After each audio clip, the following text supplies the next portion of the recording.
Awesome. All right. So welcome everybody to lecture 1. Who's excited to be here for auditing? Hey, those people down the front. Woohoo. And everyone else is like, I'm here because I have to be. It's in the major. So hopefully over the semester, you'll get to learn a little bit about what auditing is all about. Even if you don't want to be an auditor, if you want to work in business or you want to work in marketing or human resources, then we're going to look at some key concepts that are going to help you no matter what sort of business career you're after. And the other thing that we do here as well is that we also have our annotated lecture slides, so you'll also see me writing and that sort of thing on them. This is all captured on the video. The video will go on to UTS Online and also gets uploaded to YouTube. Okay, so you'll get files and access both ways. So we're going to cover a lot in the first week. You already know about the subject from the prep week stuff. You already know about learning catalytics from looking online and our assessment, so I'm not going to go through those. All right. So we're going to cover 2 chapters out of the textbook today. We're going to cover, well, why the hell do we have an audit in the first place? And then we're also going to cover the idea of what is the output or the final product of our audit.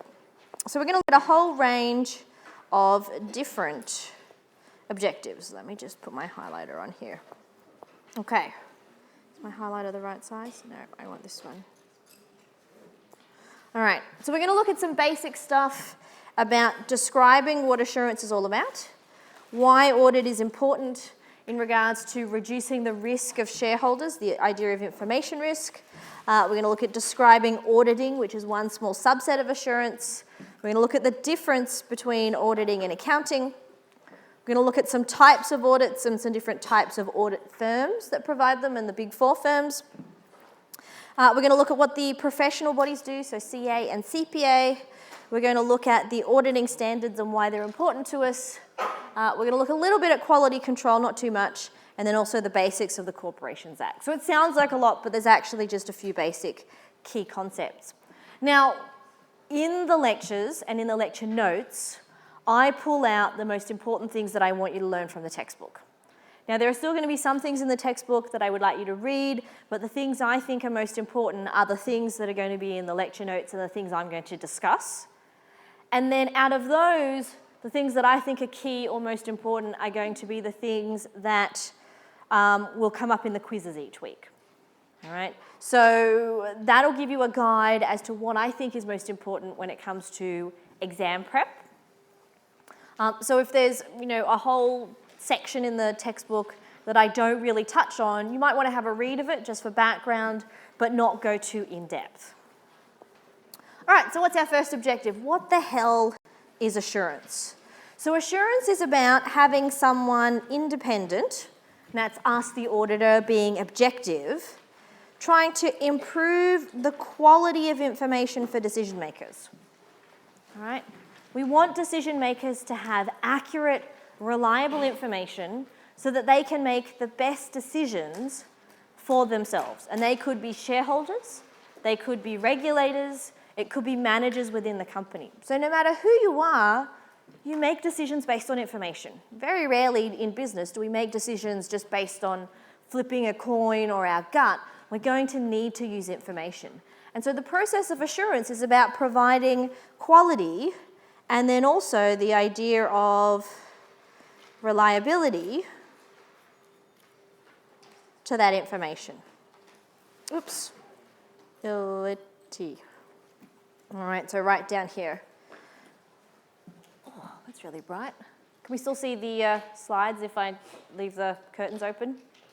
Yep, we've been in a basement room this morning. I think just having some natural light will help me realise it's daytime. So who can perform an audit? Our public accounting firms, plus we're going to look at some government auditors as well. There's different levels of assurance, which we'll talk about in future weeks. Mostly, our assurance is provided on historic information. So historic things like the financial statements. We do see some growth towards looking at forward-looking information, but it's hard to provide reliability on information about the future. It's easy to prove that information about the past, about transactions that have already happened, are reliable. It's a lot easier for us to do. So in terms of what we're going to be studying this semester, our audit issues a written communication. So we're going to look at the audit report that provides a conclusion about the reliability of written assertions or statements of another party. So let's break that down. We've got our audit of our financial statements. Now this one, almost dropped my pen. This is what we're going to spend our entire semester looking at. Right? Audits must be done under the Corporations Act for every company that's listed and that requires an audit, where we give an opinion about whether the financial statements are true and fair, are a true representation of the underlying economic transactions and events that have occurred within that firm. The review is a slightly lesser amount of assurance. So we're giving very high levels of assurance in the audit, we're giving less levels in the review, and then there are other services which we're not really going to get into too much detail on. So we can also have assurance over IT. So if you go onto PayPal or eBay, they have assurance that the information you send to them or you store with them is securely kept, isn't passed on to other people. So we can provide assurance on anything. All right? There's actually an assurance service that exists over lotto. So we have the lotto balls that go into Powerball, etc. There are actually auditors whose job it is to make sure that every single Powerball or lotto ball is exactly the same size, is exactly the same weight, and is exactly round. And that security processes over those mean that you can't manipulate the lotto balls in any way to get a particular outcome. So we can provide assurance over anything. And it's New South Wales State Government that provides assurance over the lotteries. But you could have assurance over a range of different processes and information as well. So if you jump onto PolitiFact, which is a political fact-checking website, you'll discover that I think less than 3% of all Donald Trump's statements can actually be assured or be reliable. So he says 97% of stuff that's not reliable. But you can provide assurance on anything. So what we're looking at is this very small bit here. All right, so there's assurance of all sorts of different areas. We've got consulting and non-assurance services. I can provide assurance over all sorts of IT systems, but we're going to be looking at just this little bit here, the audit of the financial statements. And that is what drives most of our Big Four firms. Right? Big revenues and large proportions of staff just involved in this little component.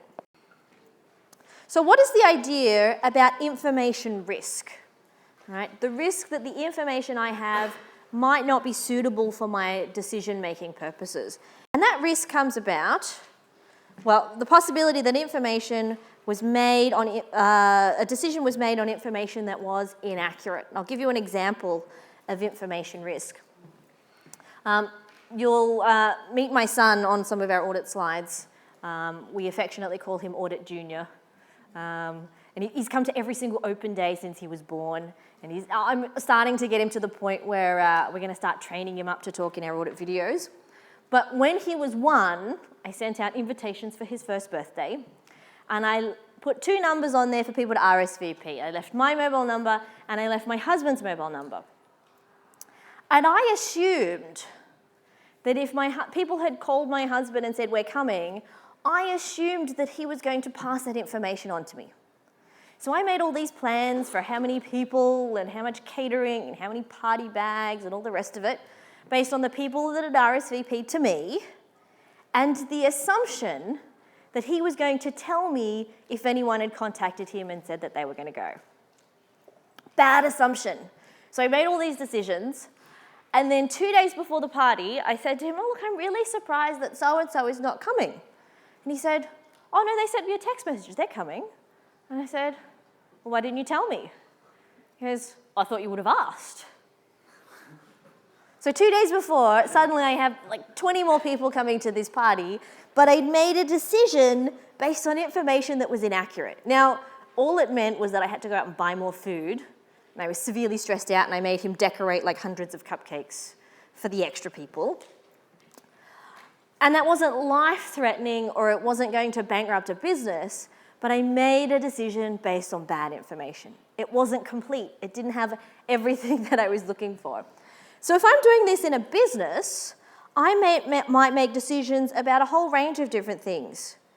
What raw materials to buy, what prices I'm going to set for my products, all right? Am I going to offer any discounts? I might make changes based on manufacturing or marketing. And if I make those decisions based on the wrong information, that could have serious consequences for my company. Now, if I'm a shareholder, then what are my decisions about? My decisions are about whether to, buy, sell, or hold my investment. Right? And if I don't have accurate information as a shareholder, then I might make the wrong choice when it comes to doing that decision. So there's risk that our information might not be appropriate. So the reasons that we have risk of information: remoteness between the user and management. I own shares in Woolworths. I can't really go up to Woolworths and say, hey, tell me how the cash flow is going. Do you have any issues over going concern? Which of the stores are not performing well? So I don't really know what's going on inside the business. The provider of the information is usually management. And agency theory tells us that they're biased. No manager wants to say, hey, I did a sucky job this year, but you should still pay me a bonus. They want to make themselves look fantastic. So there's always the bias that they're going to present information in a way that maximizes their own wealth under agency theory.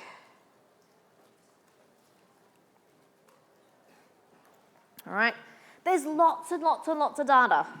Hundreds or thousands or millions of transactions. How do we know which ones are correct, which ones are not correct? And then there's complex transactions between different companies, within the same company, across different borders, in different jurisdictions, joint ventures, partial subsidiaries. It can get really complicated, right? My parents have a whole lot of shares. They're retired. And my mum's a science teacher. And I said, well, what are you looking for in the financial statements? What do you look at when you look at the numbers? And she said, I don't know. Right, I'm looking for positive numbers, not negative numbers, in the profit. I'm looking for numbers that go up. But she doesn't understand anywhere near the complexity of accounting that I do as a CA to be able to interpret that information and know whether it seems appropriate or not. So the audit is there to minimize this information risk, to act as the advocate of shareholders to say, well, really, we want information that is accurate and true for decision making.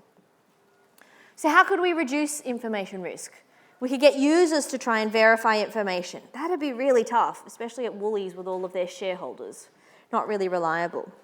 The user does share some risk with management because they make a risk when it comes to investing, but the audit is the thing that we use to reduce agency cost.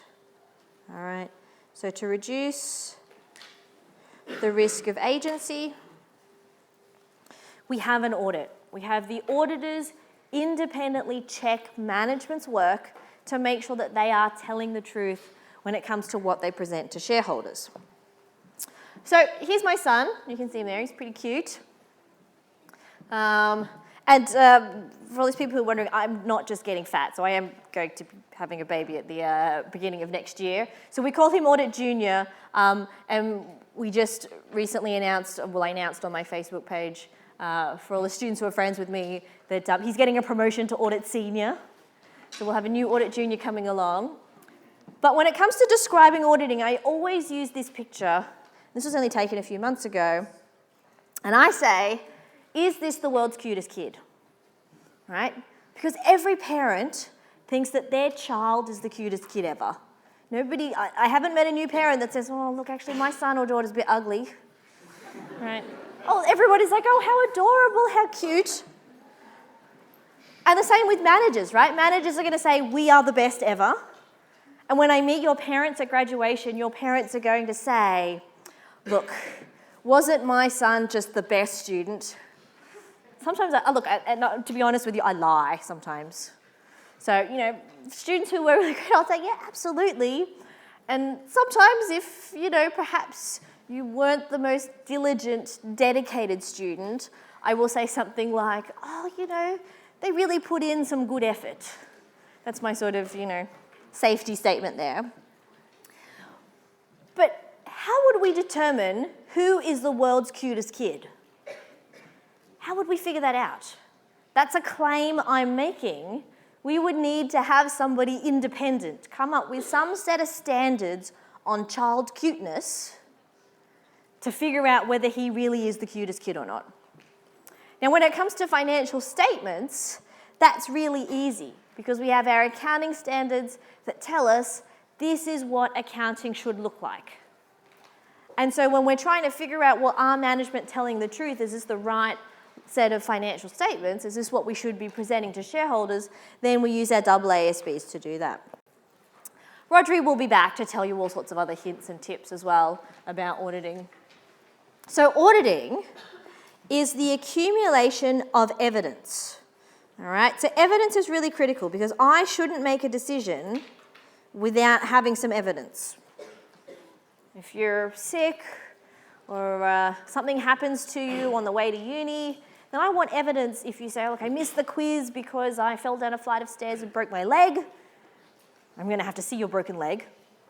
And I'd want some evidence that that was really the case. Right. So I'm technically a doctor, and friends always ask me, look, could you write me a doctor's note? Which I can't do as a PhD sort of doctor. But if you apply for something, you say, oh, look, this is what's been going on, I want to see actual evidence to know that that's the truth. So just like on cop shows, before they charge somebody with the crime, they need evidence. Well, we need evidence as well to be able to make our opinion and determine the degree of correspondence between information, which for us is going to be our financial statements. Let me put that in red. Financial statements. And our established criteria. And our established criteria are our AASBs. All right. So we're looking at management's information and what the AASBs say it should be. And I know, would you guys have had Helen, I think, last semester for accounting standards? So Helen would have taught you how everything needs to be laid out, how all the calculations need to work. So we need to check that. That's part of the auditor's role. So key things about the audit. We need to be competent. We need to have the right skills, which is part of what we're doing here at uni. And we need to be independent as well. All right, so competency is about having the right skills, and then being independent is about being objective. And I'll give you an example. So many years ago, my husband and I both met at an audit firm. So it was an audit firm romance. And we were both working on different audit clients. And one of my big clients was QBE Insurance, which we all would have seen on TV, and they sponsor some sporting teams, etc. But he left PwC and took a job at QBE. At that point, I could no longer do the audit because I was no longer independent, because I knew somebody that worked there, and part of his job was consolidation of all of their subsidiaries. So if I discovered that he had, somehow stolen $10 million from the company, I probably wouldn't have told anybody. We would have, very quietly resigned from our jobs, sold our house, and skipped out to a non-extradition country. So we need to have auditors who are objective and independent, right? To say that when we see something that's not quite right, we feel independent enough to put our hands up and say, oh, I don't think this should be happening. Or, management are not doing the right thing. So independence is the cornerstone of auditing. You open any audit textbook, and I'm a bit of an audit nerd, so I have audit textbooks from the 1940s and earlier, and there's no pictures, no diagrams, it's all in color, it's all black and white, just typed text, but they all start with this idea that audit is the cornerstone, independence is the cornerstone of being able to do that audit, to be independent. Just like when I say, my kid has got to be the cutest kid, I'm not independent. So we would have to find somebody who is an independent expert in the judgment of kid cuteness to be able to make that opinion. All right, so what do we need to be able to do our audit? We need to have the information, the financial statements, and our criteria, which is our AASBs that we talked about. All right, so our financial statements and our AASBs. We need to be able to accumulate evidence, and we're actually going to practice doing that, designing ways to collect evidence. So just like on CSI, there's all these techniques for collecting fingerprints and running DNA and taking a tire tread and running it through a database. We also have less cool procedures to collect evidence. So there's no dark rooms with spotlights and microscopes. Unfortunately, auditors mostly just use our brains, might use a computer, pen and some paper. But we're going to look at specific methods that we've developed over time to collect evidence. We've talked about being competent, having the right skills and being independent, and then providing a report. So under the Corporations Act, I actually have to provide a written report that says, here is the outcome of the audit. Yes, management are telling the truth, or no, they're not quite being truthful about everything, and here are the things that they're not being honest about. So what's the difference between auditing and accounting? The accounting is the recording part of the business process. So they record, summarise all the debits and credits within the system, and then the auditors are actually the ones checking the accounting work. So we're going to go back and we're going to look at the work of the accountants and say, are they doing the right thing? I'm just going to move this over here for a second. All right, so we have three main types of audits. The financial statement, the performance, and the compliance. As I mentioned before, financial statement is the one that we're going to be spending the most of our time on. The performance is about, are we doing things efficiently and effectively within our business? So we might have a sales process or a complex consolidation process, and we can get an auditor in to say, is this the best way to do this? Do we need to re-engineer our business process? And then the compliance audit, which is about following laws and regulations. So is a company reporting GST appropriately? Are they following occupational health and safety? Are they doing anything else that requires a specific law or regulation? But we're going to focus on that one up there. So there's some examples. Okay, different types of auditors. The public accounting firms are the big four in the second tier. They do most of the publicly listed companies. The Auditor General are the government auditors. All right, so the New South Wales Audit Office and the Auditor General of Australia, based in Canberra. New South Wales Auditor General will audit state government organisations, and the Auditor General will handle the audit for everything else that's federal. So the Auditor General audits the Defence Force. They're in charge of the overall audit for Telstra, Centrelink, other big government departments. We have auditors for tax that work specifically for the ATO.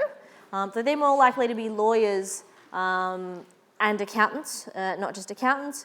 And then internal auditors, which focus on doing that compliance and the performance audit. So most big top 100 companies will have their own internal audit team.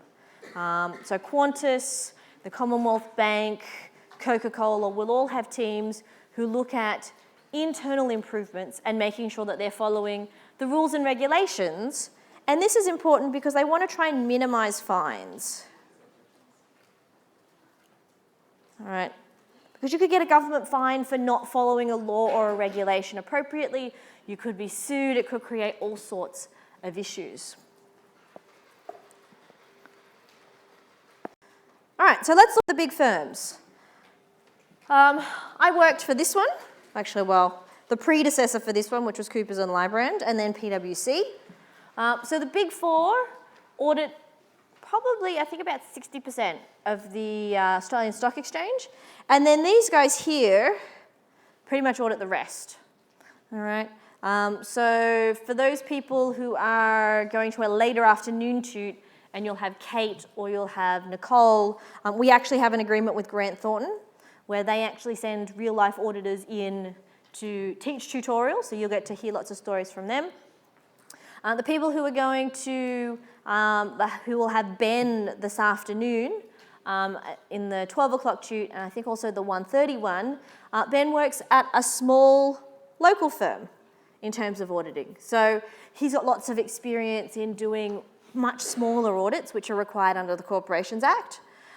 So you've got a range of staff with a range of experience, and this means that auditors exist at all sorts of different levels.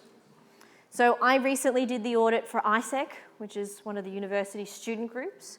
Audits happen for the big ASX-listed companies. They happen for large privately listed, for large private companies, and they also happen for small companies that are required to have audits under the Corporations Act or maybe as part of charity regulations. Firms do audits, but just of different sizes and of different scales. So the Big Four are so large and so specialised that people specialise by industry. So you audit mining firms or government firms or telecommunications or financial services. My specialisation was financial services, so I didn't get to see much. I always envied the people that got to audit manufacturing firms or mining firms because you could go places and see real things happening. Until one time I did get put on the audit of dairy farmers, and that's not so glamorous. Like milk processing plants really don't smell great.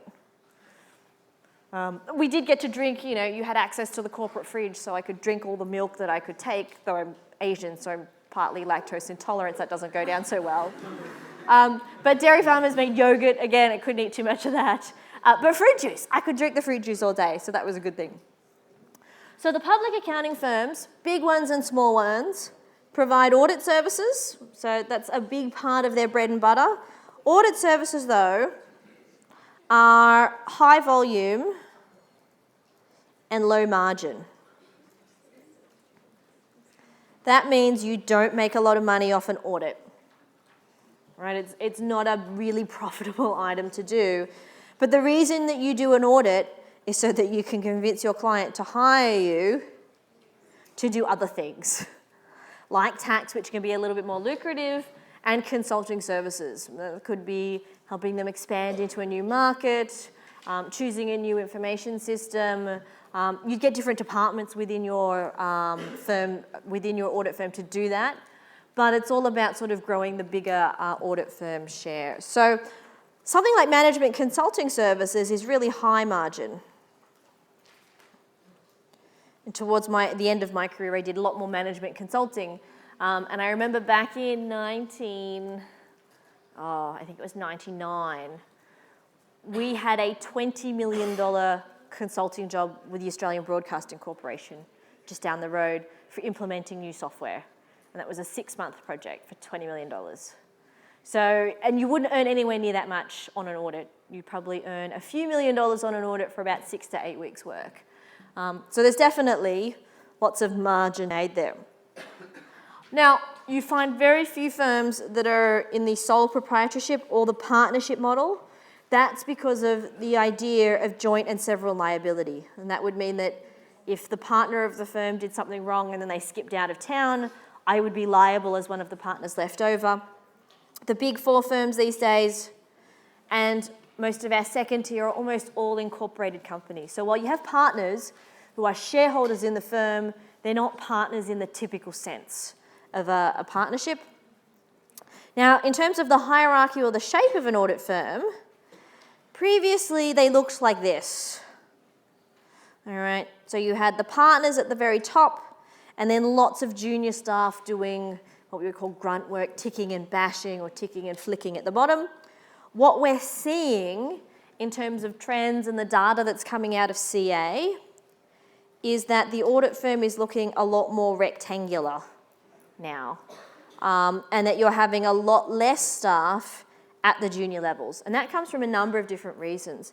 The first one is outsourcing or offshoring. And that's especially, you scan a lot of audit documentation that you would have had graduates, interns doing a lot of ticking and checking. All of that gets scanned and then sent off to India or Pakistan, and they do a whole lot of the audit checking work for about 1/3 the price overnight. So the amount of staff doing that work is much less. And And then we've also seen a lot more automation.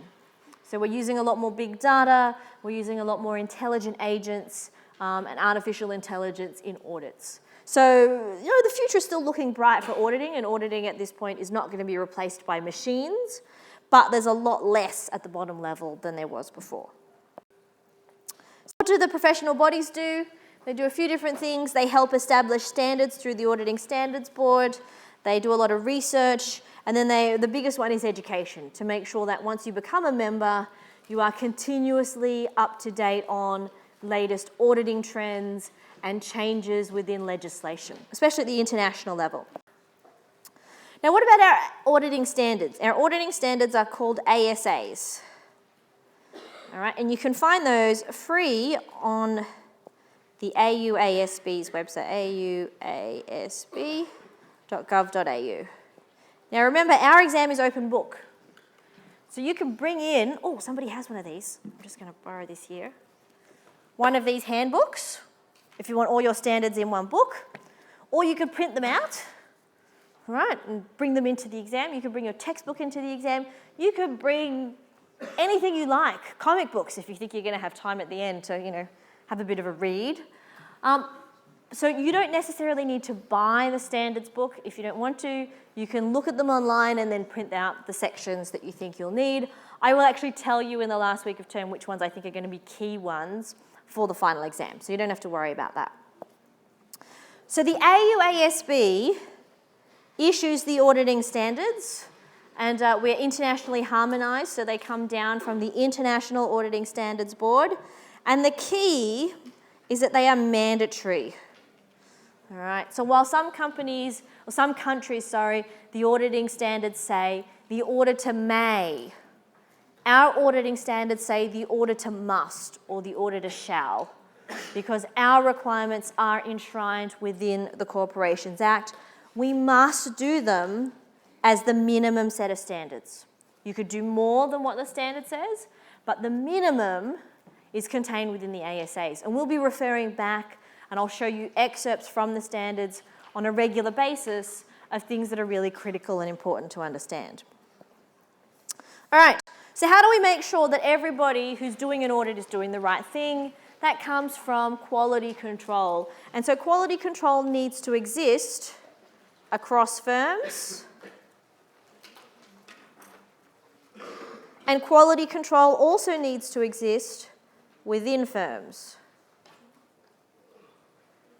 All right, so I need to make sure that PwC are doing the same minimum standard as KPMG, and then within PwC's however many offices, we need to make sure that all staff are doing the same thing, and there are specific quality control standards that the Auditing Standards and the Corporations Act actually set out. So things about having leadership, meeting ethical and independence requirements, rules about how to accept clients, selecting the right people, doing the audits, and then monitoring or checking each other.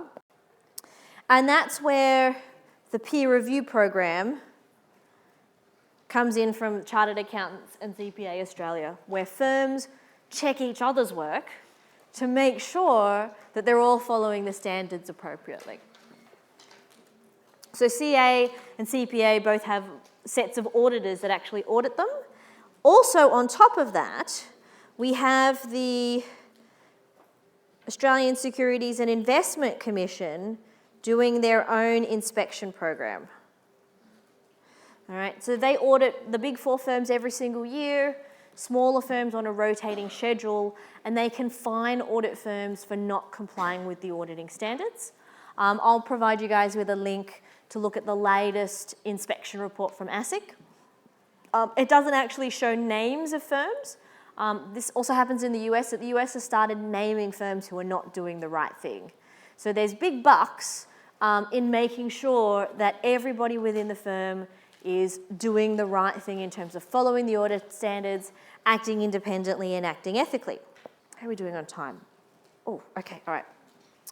Corporations Act, besides governing company directors, setting up companies, in Australian, you guys have all done Australian company law? You guys done company law?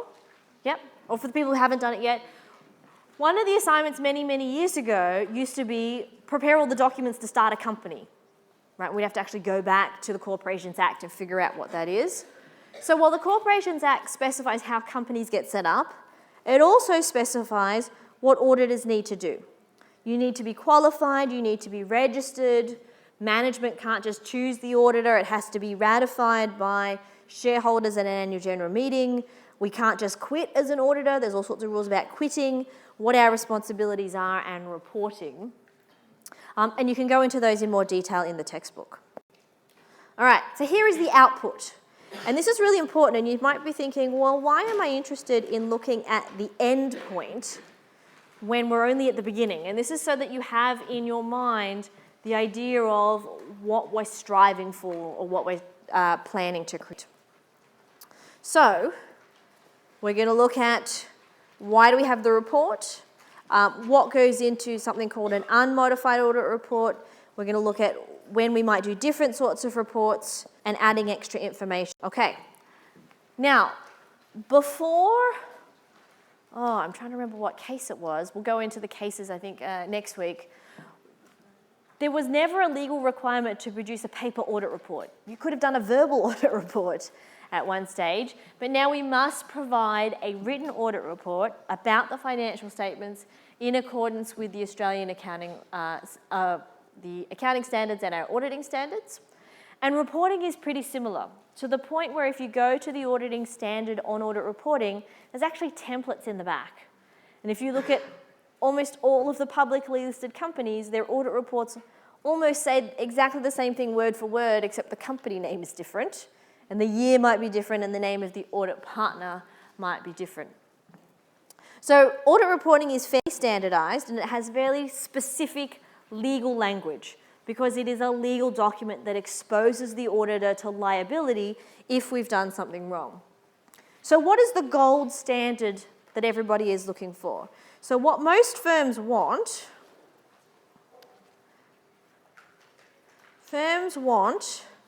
what we call an unmodified audit report, and is also sometimes called an unqualified report. Now this is where it's a bit funny and a bit counterintuitive.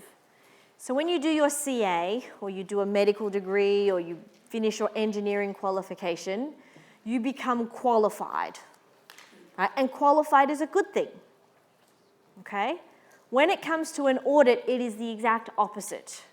The one that people want, the one that says, big tick, management are telling the truth, is something called an unqualified or an unmodified audit report. Okay, you might think, why is it that way? I don't know. That's probably something I could historically dig into the archives and look at. Sometimes I wonder if we do things sort of a bit back to front in auditing to make it seem really mysterious and difficult. Because auditing is a lot about logic and common sense, and we don't want too many people getting into the awesome area that is auditing. So we want to make it seem really complicated and tricky by using language that doesn't quite make sense. So most firms, probably about, I think the last time we checked, it was something like 98% of firms on the ASX get an unqualified, unmodified report. Management are telling the truth. Now that sends a signal to shareholders. That says, management telling the truth, you can rely on this information for your decision making. All right?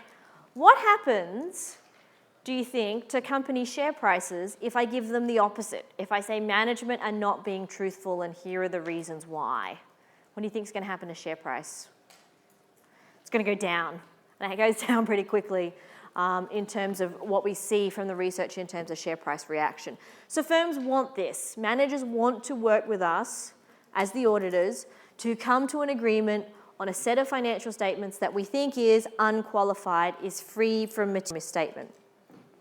So ASA, this is our first ASA, 700, and all the ones on reporting are in the 700 area, say that we want to get reasonable assurance that it's free from misstatements due to fraud or error. So I'm not interested, I don't care whether it's a mistake, type 5,000 instead of 500,000, or it's fraud, I have a responsibility to detect those. I want to make sure that it matches the applicable financial reporting framework, which for us is our AASBs, right? And that it is a fair presentation, that it fairly represents what happened during the company's financial period. So if the company was exposed to a lot of fluctuation changes and adverse movements in foreign exchange and a decline in sales, then we'd expect to see a loss from that company. Is what we're seeing commensurate with what we know about the firm? And then making sure that the financial report is, again, in accordance with our AASBs. There's all sorts of parts to the audit report, and this has actually changed a little bit. So this bit here used to be right at the end. We have a new standard change. So in the textbook, this is going to be a little bit different than what you're looking at right here. New ASA 700 now says that we tell the shareholders the very first thing, here's our opinion. We used to give them all this legal jargon first. All this other crap used to come first, and then we would do this sort of at the end, but now it's right at the front. So make sure that shareholders know what's going on.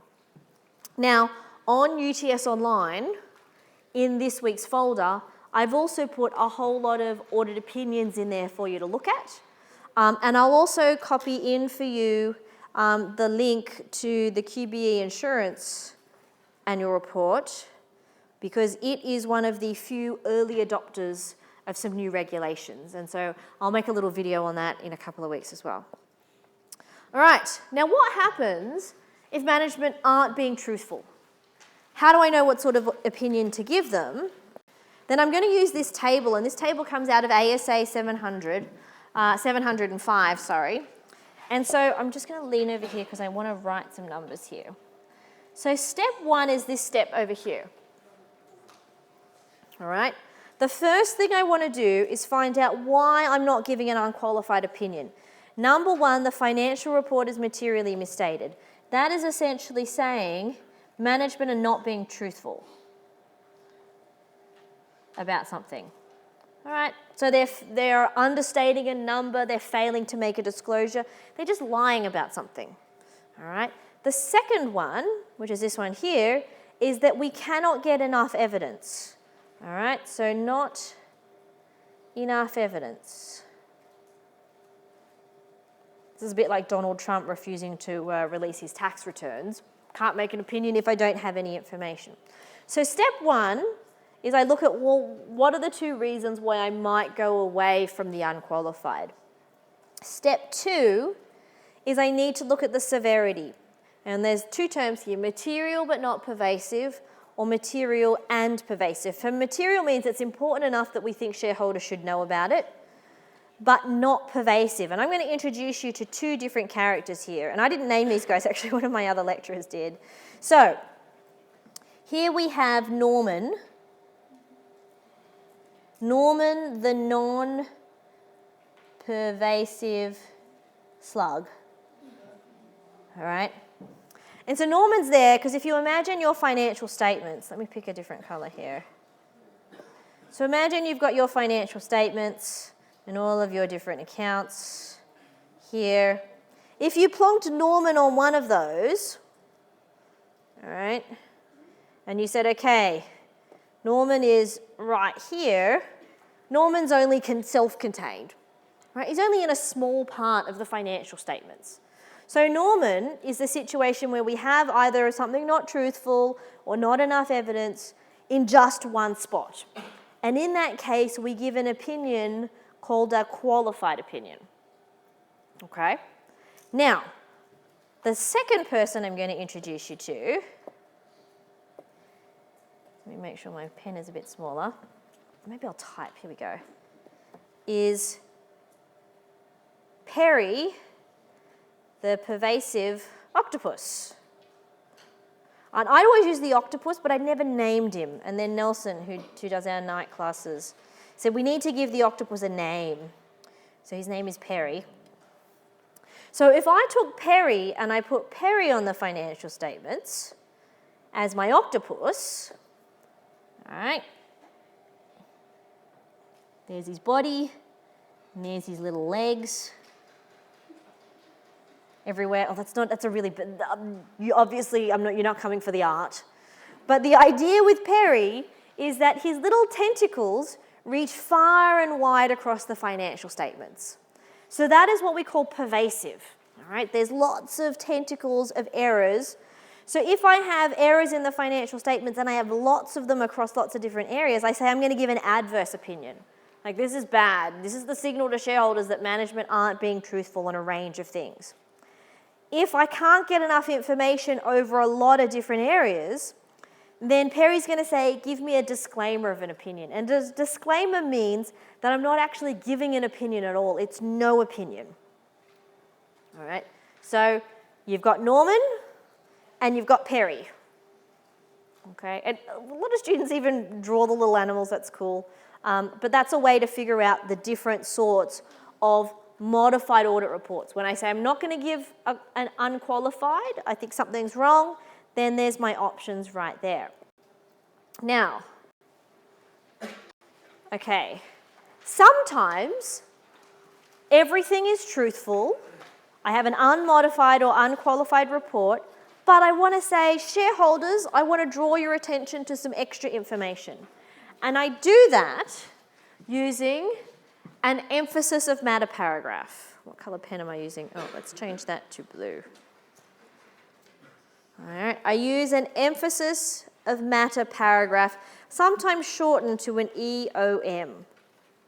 Okay, now the emphasis of matter paragraph says everything is fine, but I just want to draw your attention to a new joint venture the company might be involved in.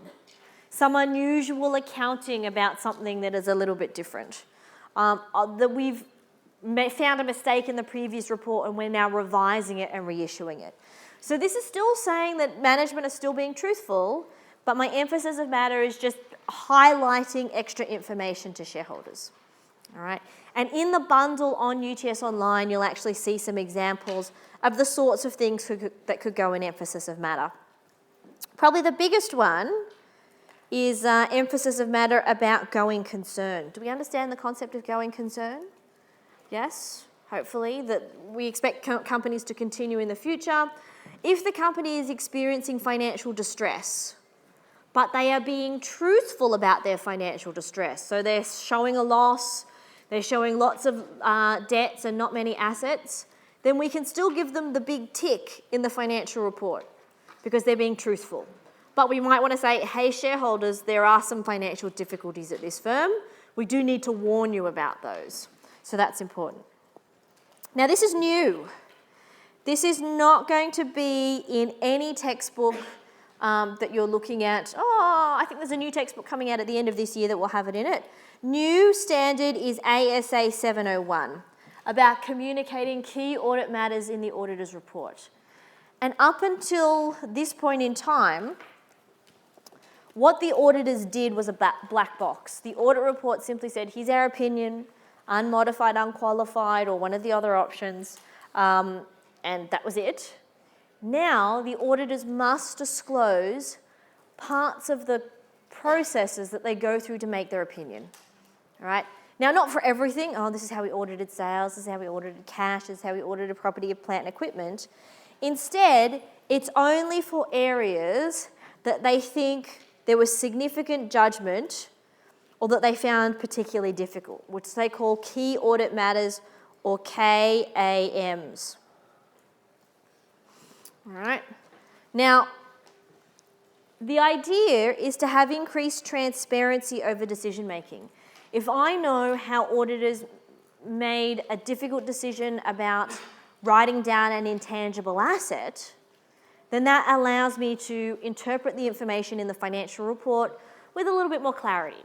So this is about trying to make auditors accountable and giving expert users of financial statements more information. Now, I'm pretty sure the key audit matters, my mum and dad are still going to gloss over and be like, oh, whatever. Right? They look at the glossy front part of the annual report with smiling employees and graphs that go up. They're not really looking at the tricky bit at the back. But your share analysts, your fund managers, those people are going to be looking at the key audit matters and saying, okay, well, this is an account like intangibles that has a lot of discretion by managers and the auditors. How did they handle different opinions? How did they handle a standard that was really, you could do a couple of different things? Now, this must come in for all financial years after the 31st of December at the end of this year. However, we have 3 firms who are early adopters. QBE Insurance, Cochlear, which are the medical implants, and the Australian Stock Exchange Limited, because the Stock Exchange is a public entity. They've actually gone ahead. I'll include some links so that you can look at the actual key audit matters. And over the next coming weeks, I'm going to make a video where I actually walk through their financial statements and talk a little bit about what goes into these KAMs. At the moment, firms can write a lot or they can write a little. KAMs first came in the UK, or here's the requirements, it says what they need to do. It's not very exciting. But there is a risk. There's nothing to say how many key audit matters the auditor needs to describe. And when this was first introduced, and the first place it came up was in the UK about 2012, I think it started. Rolls-Royce, and I think it was KPMG at the time, wrote something like 12 pages on key audit matters in tiny, tiny, tiny font. It was a lot of information. The very same year, Vodafone wrote about 2 pages. The auditor for Vodafone in the UK wrote about 2 pages on key audit matters. Both were deemed to be compliant with the standard. So what we worry about is something that we call boilerplating. So the audit partner is meant to really describe the tricky decision-making processes they went through to look at auditing this really difficult part of the firm. But what we worry about is that firms will have standard lines that they will use for different things. And that won't provide too much information. It'll just be a standardized line that might not say anything at all. And sometimes the wording has been really, really bizarre. In one of the early ones I read from Rolls-Royce, it said something about the auditor is reasonably optimistic that management's forecasts are based on reasonable assumptions of blah, blah, blah, blah, blah. I'm like, what does reasonably optimistic mean? So there is going to be some issue about what we see. And I tell you, the auditing researchers and the linguists are all going to be looking at this information and this topic very closely. All right. Oh, and I'm ahead of time. This is awesome. So if you didn't get a subject outline, they're down here at the front. Come grab one. Next week, we start the weekly assessable quizzes. Your quizzes will start 5 minutes past the start of your class time. So my 9 o'clock class in the morning, the quiz starts at 9:05 a.m. And if you're late, that doesn't matter. You don't get any extra time. How do you prep? You can look at the textbook. There'll be some videos. This lecture video will go up. And remember, it's open book, okay? So bring as much stuff as you want. You can use the internet. And one other thing, just one last thing. Make sure that the night before or the day before, and I'm going to send you a reminder email about this, that you can log into Learning Catalytics. If you haven't written down your password somewhere, make sure you write it down, because the retrieve password function in LC takes 6 hours. So if you need to reset your password, you need to do it well ahead of time, because there's no paper quizzes if you don't bring your device. If you need a device or you don't have one, come talk to me. We do have spares you can borrow. Otherwise, thank you for coming along to our first week, and I will see you next week.